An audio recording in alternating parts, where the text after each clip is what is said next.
Hello everyone, मेरे YouTube channel पर आप सभी का एक बार फिर से स्वागत है। और आज हम बात करने वाले हैं स्मोक टावर जो कि दिल्ली में बनने वाला है उसके बारे में, और हम कोशिश करेंगे कि हम इन सारे क्वेश्चंस का आंसर दे सकें। तो चलिए शुरू करते हैं।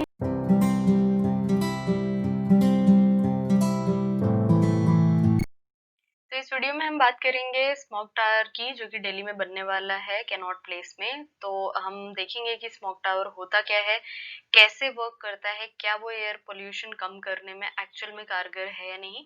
तो ये सारे सवालों के हम जवाब इस वीडियो में ढूंढेंगे। सबसे पहले देखते हैं कि स्मोक टावर होता क्या है। तो स्मोक टावर एक स्ट्रक्चर है जो कि डिजाइन किया गया है जस्ट लाइक एयर प्यूरिफायर। मतलब एयर प्यूरिफायर जो हम घर में यूज करते हैं, इस्तेमाल करते हैं हवा को शुद्ध करने के लिए, उसी की तरह ये बड़े स्केल पर बनाया जाने वाला एक एयर प्यूरिफायर है जो कि एयर पोल्यूशन को रिड्यूस करेगा। और इसमें मल्टीपल लेयर्स है फिल्टर्स की, जो कि क्या ट्रैप करेंगी, PM10 और PM2.5, जो कि हवा में ही सस्पेंडेड है। यानी कि एक एयर प्यूरिफायर है जो कि एयर क्वालिटी को इम्प्रूव करने में, पोल्यूशन को कम करने में हेल्प करेगा। अब देख लेते हैं कि स्मोक टावर काम कैसे करता है, मतलब कैसे वर्किंग है उसकी। तो सबसे पहला स्टेप क्या होता है कि स्मोक टावर है जो ज्यादातर सिलेंड्रिकल शेप में होता है, जो दिल्ली में ऑलरेडी बन चुका है वो एक सिलेंड्रिकल शेप का है। उसके ऊपर एक फैन इंस्टॉल्ड होता है, और उस फैन से फैन क्या करता है कि जो आसपास की गंदी हवा है या फिर जो पोल्यूटेड एयर है या फिर जिस तरह की भी एयर है, उसको वो अपनी ओर खींचता है, उसको वो स्मोक टावर में अंदर लेता है। दूसरा स्टेप ये है कि उसमें बहुत सारे फिल्टर्स लगे रहते हैं, मल्टीपल फिल्टर्स रहते हैं। तो वो एयर उसके थ्रू पास होती है, और उन मल्टीपल लेयर्स में, फिल्टर्स में PM10 या फिर PM2.5 पार्टिकल्स, डस्ट पार्टिकल्स उसमें ट्रैप हो जाते हैं। और फिर उसके बाद लास्ट स्टेप में ये होता है कि जो क्लीन एयर है, जो साफ हवा है, वो ग्राउंड में नीचे की ओर छोड़ दी जाती है। यानी कि सबसे ऊपर ऐसा फैन जो कि हवा कैच कर रहा है, बीच में ऐसे फिल्टर्स जो कि हवा को साफ कर रहे हैं, यानी कि PM10 PM2.5 को ट्रैप कर रहे हैं।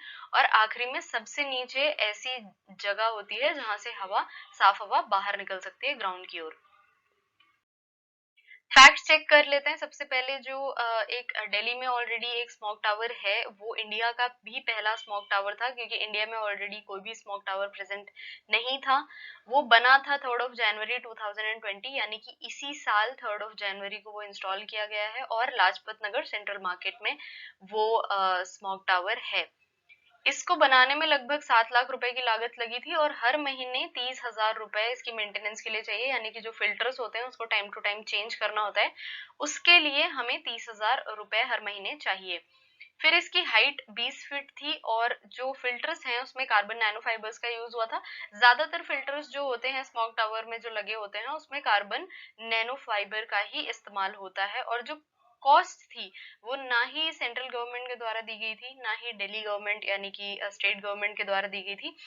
वो जो कॉस्ट थी वो दी गई थी ट्रेडर्स एसोसिएशन, लाजपत नगर के जो ट्रेडर्स एसोसिएशन थे उन्होंने दिया था।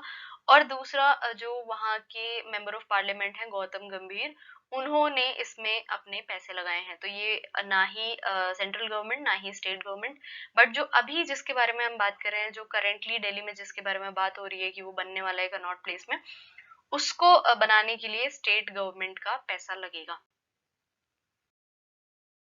तो इतनी बज़, यानी कि इतना क्यों हमें सुनने को मिल रहा है इस वाले स्मोक टावर के बारे में, और पिछले वाले के बारे में क्यों नहीं इतना हमें न्यूज में सुनने को मिला? क्योंकि अब लोगों ने क्वेश्चन करना शुरू कर दिया है कि ये एक्चुअल में एयर पॉल्यूशन कम करने के लिए सही है भी या नहीं। तो 9 अक्टूबर को दिल्ली कैबिनेट ने एक प्रपोजल को अप्रूव कराया, जिसमें कि स्मोक टावर बनने की बात कही गई कैनॉट प्लेस में। इससे पहले supreme court already Delhi government को कह चुकी थी कि अप्रैल तक 2 स्मोक टावर्स दिल्ली में होने चाहिए, ताकि जब विंटर्स आए, जब सर्दियां आए, तो जो प्रॉब्लम है एयर पोल्यूशन की वो कम की जा सके। लेकिन डेडलाइन खत्म होने के बाद भी ऐसा नहीं हुआ। तो अभी सुप्रीम कोर्ट ने फिर से उन्हें याद दिलाया, और 9 अक्टूबर को उन्होंने एक प्रपोजल अप्रूव कराया है नए स्मोक टावर के बनने के लिए। लेकिन प्रॉब्लम यहाँ पर ये आती है कि जो पिछला वाला था वो एक छोटा स्मोक टावर था, उसकी कॉस्ट अराउंड 7 लाख थी। लेकिन इसकी एक्सपेक्टेड कॉस्ट 20 करोड़ है, यानी कि लोगों के टैक्स से जो पैसा जा रहा है उसका 20 करोड़ का हिस्सा जो है वो एक स्मोक टावर के लिए यूज होगा, इसीलिए लोग इस पर ज्यादा क्वेश्चंस खड़े कर रहे हैं कि एक्चुअल में ये हेल्पफुल है या नहीं, यानी कि ये उतना कारगर होगा भी जितना इसमें पैसा लग रहा है या लगाया जाएगा। और इसकी जो हाइट होगी वो 20 मीटर होगी, पिछले वाले की जो थी वो 20 फीट थी, इसकी 20 मीटर होगी, यानी कि ये काफी बड़ा होने वाला है उससे।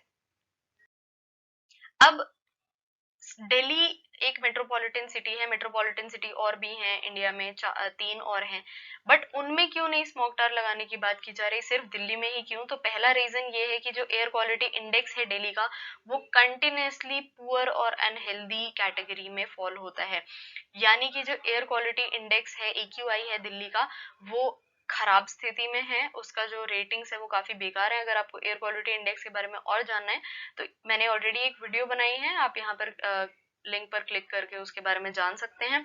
आप अभी के लिए ये समझ सकते हैं कि अनहेल्दी कैटेगरी में वो एयर क्वालिटी फॉल होती है।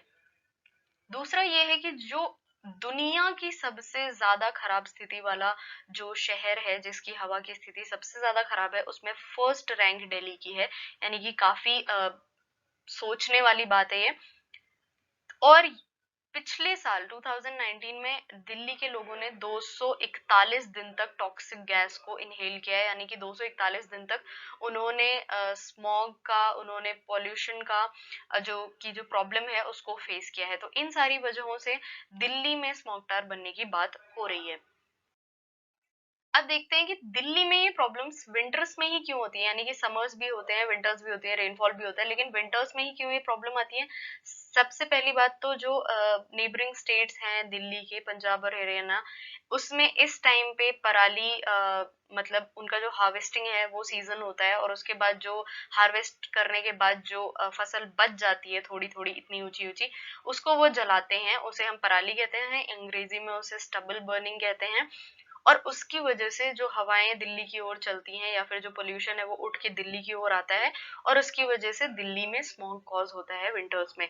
दूसरा है कि स्टबल बर्निंग तो हो ही रही है, पराली तो जलाई ही जा रही है, लेकिन उसके साथ साथ कुछ मेट्रोलॉजिकल कंडीशंस जो हैं वो भी खराब हैं, काम विंड्स हैं, जोर से अगर हवा चल रही हो तो हो सकता है कि वो पोल्यूटेंट उड़ के कहीं और चला जाए, बट ऐसा नहीं होता है। टेम्परेचर काफी लो होता है और बहुत कम सनी डेज होते हैं। तो इन सारी वजहों से स्मॉग जो है वो इंटेंसिफाई होता है, जो ऑलरेडी बन रहा है वो और ज्यादा बढ़ता है।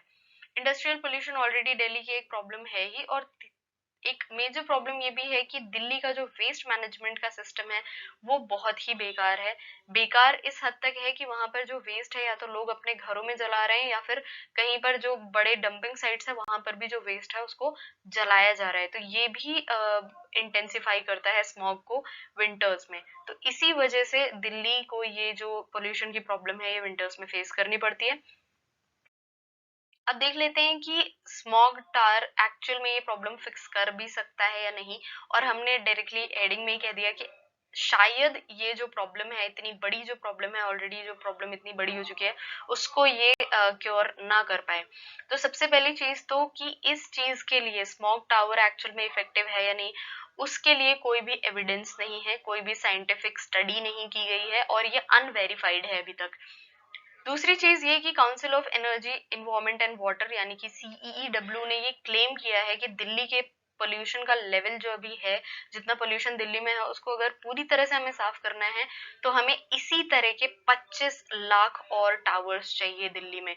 तो आप सोच सकते हैं कि कितना पैसा लग सकता है इस चीज के लिए। इसीलिए ये कहा जा रहा है कि प्रॉब्लम ऑलरेडी इतनी बढ़ चुकी है कि अब एक स्मॉग टावर से शायद ये सॉल्व ना हो पाए।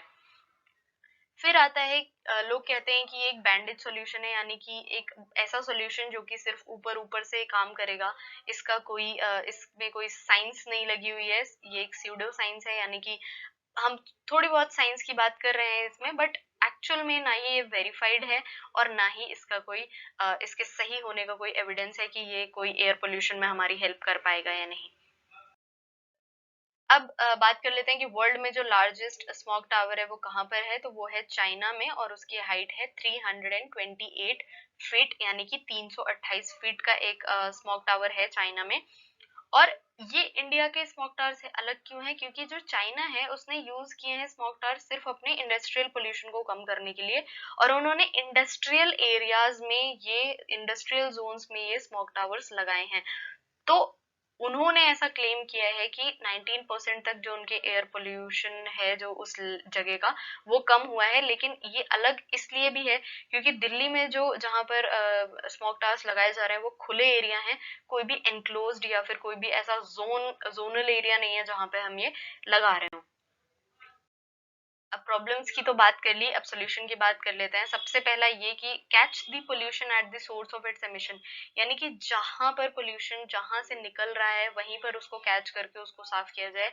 ये बेसिकली फैक्ट्रीज इंडस्ट्रीज की बात हो रही है कि जहां से हम चिमनीज से स्मोक को बाहर फेंक रहे हैं, पोल्यूशन बढ़ रहा है, और उसके बाद फिर हम उसमें सोल्यूशन ढूंढने की कोशिश कर रहे हैं। क्यों ना हम ऐसा करें कि जहां से पोल्यूशन निकल रहा है वहीं से उसको साफ करें और फिर क्लीन एयर बाहर निकले। तो ये एक बहुत ही बड़ा और सही सॉल्यूशन हो सकता है। दूसरे और प्रोबेबल सॉल्यूशंस ये हो सकते हैं कि वेस्ट मैनेजमेंट का जो सिस्टम है वो सही हो, कचरे को जलाना ना पड़े, सही से कचरा इकट्ठा किया जाए और एक जगह जाकर डंप किया जाए। अलग अलग उसको मेथड से या तो रिसाइकल हो या फिर रीयूज हो, या फिर फाइनली जो उसके तरीके हैं वेस्ट मैनेजमेंट के, जिस तरह का भी वो कचरा है उसके लिए उसको यूज किया जाए। पब्लिक ट्रांसपोर्ट को और कन्वीनियंट और सेफ बनाया जाए। दिल्ली में आप लोगों ने देखा होगा या फिर सुना होगा या फिर न्यूज में देखा होगा कि लोगों के पास इंडिविजुअल गाड़ियां हैं, एक इंसान के पास एक कार है जो कि वो यूज करता है ऑफिस जाने के लिए या फिर कहीं और जाने के लिए। तो अगर पब्लिक ट्रांसपोर्ट जो है वो ज्यादा कन्वीनियंट और सेफ सॉल्यूशंस हो तो लोग उनसे ट्रैवल करना प्रेफर करेंगे, और ये काफी हद तक पोल्यूशन को कम कर सकता है। और जो स्मोक टावर्स हम इंस्टॉल करने की बात कर रहे हैं वो इनक्लोज्ड एरिया में इंस्टॉल करें, क्योंकि हम जानते हैं कि जो एयर प्यूरिफायर्स घर में लगाए जाते हैं वो काफी इफेक्टिव होते हैं। तो घर में इसलिए इफेक्टिव होते हैं क्योंकि घर का एरिया बंद है, वहीं वहां की एयर को वो साफ कर रहे हैं। लेकिन अगर ऐसी जगह पे हम लगाएंगे जहां पर ऑलरेडी इतना खुला हुआ माहौल है तो शायद स्मोक टावर्स काम ना करें उतना सही से। और ये एक बहुत ही सैड चीज है कि 1.2 मिलियन हर साल डेथ्स हो रही हैं इंडिया में सिर्फ और सिर्फ एयर पोल्यूशन की वजह से। तो एक हाई टाइम है जहां पर हमें सोचने की जरूरत है, कुछ सॉल्यूशंस ऐसे जो कि सिर्फ बैंडेड का काम ना करें, जो कि ऐसी चीजों पर आधारित ना हो जो कि वेरीफाइड नहीं है साइंटिफिकली। और ऐसे सॉल्यूशंस जिसमें हम अगर हम इंडिविजुअली कुछ कर सकते हैं तो हम जरूर करें, यानी कि हम पब्लिक ट्रांसपोर्ट्स का इस्तेमाल करें या फिर जो भी हम अपने लेवल पर चीजें कर सकते हैं वो करें। क्योंकि दिल्ली के साथ प्रॉब्लम ये है कि जो वेस्ट मैनेजमेंट का सिस्टम है वो किसी और गवर्नमेंट के हाथ में है। दिल्ली गवर्नमेंट कोई और पार्टी की है, फिर जो पंजाब और हरियाणा की गवर्नमेंट है वो कोई और है, दिल्ली का कोई हाथ नहीं है, या फिर वो बता नहीं सकती या फिर वो बोल नहीं सकती पंजाब और हरियाणा को। सिर्फ लीगली कुछ काम हो सकते हैं, लेटर्स भेजे जा सकते हैं, और उस पर अगर वर्क ना हो तो अल्टीमेटली जो सफर कर रहे हैं वो हैं दिल्ली के लोग, यानी कि दिल्ली के रेसिडेंट्स। तो दिल्ली के रेसिडेंट्स अगर आगे आए और अपनी तरफ से कुछ एफर्ट्स डालें, यानी कि अपनी तरफ से पॉल्यूशन कम करने के लिए कुछ एफर्ट्स डालें तो वो ज्यादा बेहतर होगा। So thank you so much. I hope आपको पूरा कॉन्सेप्ट समझ में आया। अगर आपके पास और कोई सोल्यूशन वाले आइडियाज हैं तो आप कमेंट सेक्शन में जरूर उसको शेयर करें, और वीडियो को लाइक करें, सब्सक्राइब करें और शेयर भी करें जो भी आपके फ्रेंड्स कॉम्पिटिटिव एग्जाम की तैयारी कर रहे हैं। Thank you so much.